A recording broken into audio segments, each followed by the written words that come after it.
Our third topic is kind of an NFL topic, kind of not. And this is one that I think is very interesting and rich. And, for anybody who missed it, Cam Ward, who was a Heisman Trophy finalist at the University of Miami, started his college career at Incarnate Word, went to Washington State, transferred to Miami this past year after briefly declaring for the draft.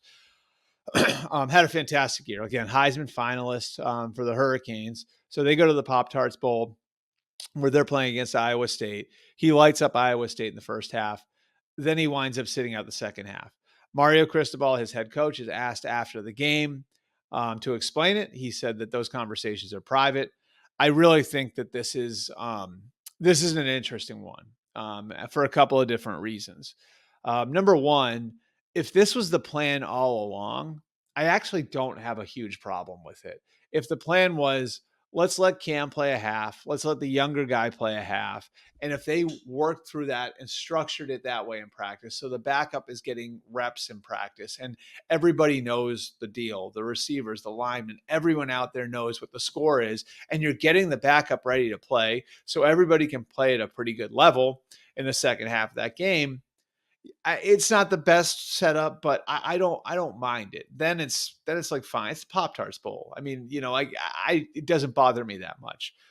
What I think would be a different story is if he got the record, he plays the half, and he says, you know what, screw it, I'm done. Okay.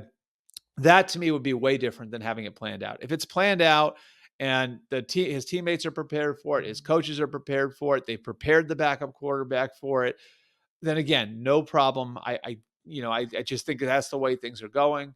These bowl games are glorified exhibitions. That's fine.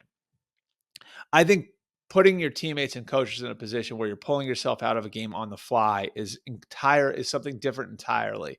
And I think if he didn't do that, like if this was planned, then I think Mario Cristobal put the kid in a really tough spot by not explaining it when he was at the podium. If he explains it at the podium, this is a 1 or 2 day story. The fact that there's mystery around it gives this story legs and opens up the possibility that it's the second scenario where he pulled himself out of the game on the fly. Look, it's a fair question. NFL teams have every right to ask very serious questions about this. You know why? Because there are going to be points in an NFL season when the guy's going to have to push through injury.